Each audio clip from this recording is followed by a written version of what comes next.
Well, it's springtime in Seattle. That means it's biking season. Here we are with Girk of Girk Ski and Cycle. He's been in the bike business for decades.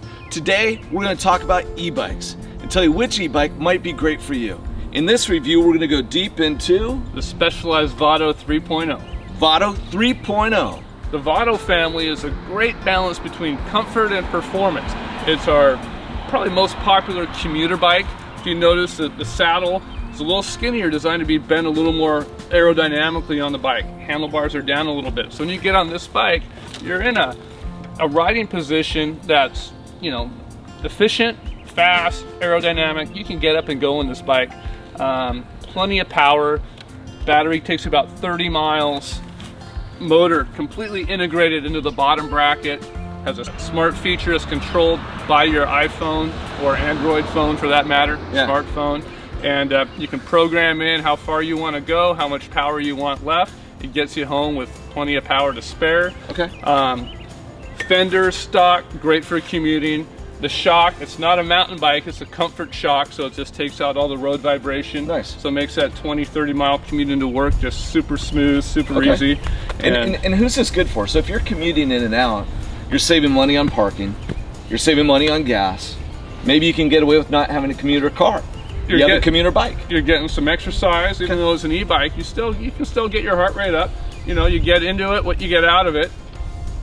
Flip that. Or you get out of it what you put into it. What you put into it. Exactly, exactly. So yeah, you can get your heart rate up. You can work in the sweat. You can get a workout, but it's just so exhilarating. If you're working hard, the wind's just flying. It's just awesome. Nice. And how much does this cost? $2,700. $2,700. Yeah. Okay. So the beautiful thing about Specialized, they design their bikes from the ground up.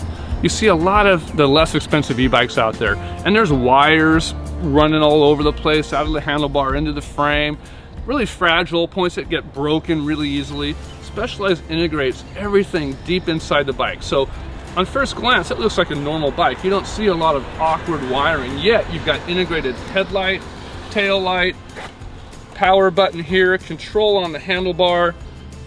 It's just a seamless integration of technology that is durable, reliable, and supported by a great crew at Specialized. If you do have a problem, we have the resources to get it taken care of for you. Just like any bike, you've got a standard derailleur to shift through your gears. So even though it's electric, you still are going to go up hills, down hills, want to gear up, gear down. So just like you ride in a regular bike, you just filter through your gears as if you need them, and the power or the motor, it just makes you about 4 times as strong. So. All right, you're gonna have to go faster if you want to shoot this power. Up to 20 miles an hour, and I am pedaling as if I'm doing 3 miles an hour. This is just so smooth, so effortless. I could do this all day. Man, that's nice. Now we're gonna go downhill a little bit, and you basically coast just like any other bike. Yeehaw. I'm not careful, I'm going to lose my hat here. The beauty of the Specialized, I mean, it's engineered, it's a real bike. The handling of it, the braking, the balance, the cornering. It's really, you're not giving up any performance at all. But now we're going to get down here on the flats and really let this baby run. Left turn, here we go. The flat and windy road. So I'm in my high gear, on the flats here.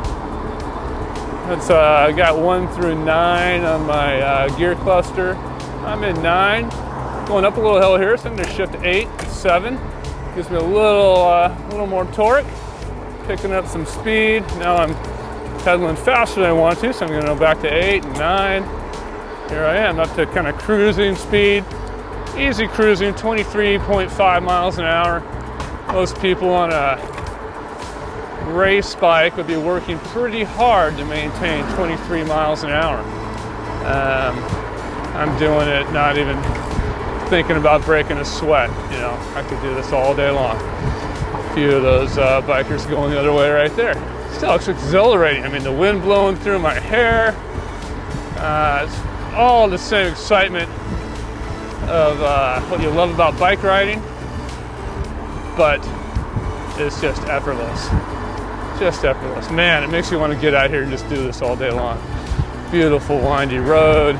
You know, the beauty of this, like if I'm not in shape or I'm going out with a buddy who's maybe a world-class racer, he could be on his race bike and I could be on this. We could be riding side by side. I'm putting out no effort keeping up, and all of a sudden, you know, it expands the people you can ride with. Maybe, you know, you've got a husband and wife, and one of you is a serious cyclist and the other one not so much.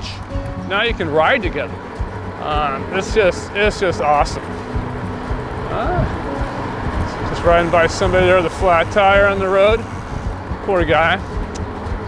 You can get a flat on these as well, but you just fix it like any other bike. All the components, the parts, just like the regular bike. Service is very, very easy. Man, this just feels good. What a beautiful day. Almost lost my hat there. Now I'm 26 miles an hour. All right, now we're gonna climb a really big one. About a half-mile hill, pretty steep. When I ride this on my road bike, left turn. When I ride this on my road bike, it is a low gear, stand on the pedal, grind it out. Can't wait to get to the top. It's the end of every ride. I live on top of this hill, and on a normal day, I really hate this hill. But today, different story. I'm already to the first corner. Haven't even thought about exertion. And normally when I crest this next corner, I'm downshifting one more time, getting up out of the saddle. And you can see here, I'm just sitting down, and I don't think I'm gonna be breathing heavy by the time we get to the top. I'm down in my third gear here. I've got 2 more gears I could downshift to if I needed to, if it got really steep. And I'll show you can still ride hard if you want. I'm gonna stand up just to show you. Whew. See, I can still work hard, pick up some speed. Man, I'm getting a big boost from that motor. Now I'll sit back down. Still not working hard. I mean, about this time I'd be wishing to just kill me now. Probably be out of water. And just thinking about the cold beer I got in my fridge waiting for me on the top of this hill. And you can see, Cam, are you working hard? Not breaking a sweat. No, this is nice. So we're taking the nastiest hill to get from East Mercer up to Island Crest Way. Normally people would be terrified trying to climb up this. You know, your average recreational rider would probably just be walking. And we're cranking along. We hear a lot that, hey, I can build my own e-bike for half the price. Hey, have fun doing it. You know, you could bolt a battery on your back, you could stick an engine in there, or you could buy a cheap model that's kind of done that way for you. But with Specialized, you pay more, but you get what you pay for. Everything is seamlessly integrated. Look at the battery is built into the down tube. The motor is built in here. You don't even see anything. There's no loose wires dangling around. Everything's inside, as well as the technology of building this motor to be appropriate for the use of the bike. You know, those things go into how much torque you're getting transferred from your power into the bike. There's a lot of little deltas in there that people overlook, that the engineers, they lose sleep over this stuff. And so the end result, the bike matches your use, your power, the experience you're looking for. It's just seamless. It just makes you stronger, makes you faster. We hope you enjoyed this review of the Specialized Vado 3.0. If you did, please give us a thumbs up, subscribe to our YouTube channel, check out the review that we did of the Como 3.0. Get out there. Hopefully you enjoy an e-bike, and if there's any questions or anything we can do for you, don't hesitate to reach out. Thanks so much. Have a good time out there on the roads. In this review, we're going to go deep into The Specialized Vado 3.0. Vado 3.0. I think you should talk. Okay, this is where I talk. Good thing we have editing, right? Okay, all right. Okay, Vado 3.0, just like the Como that we talked about. Oh, yeah, start over. I would say let's just talk. Not reference that we just did. Let's C. C.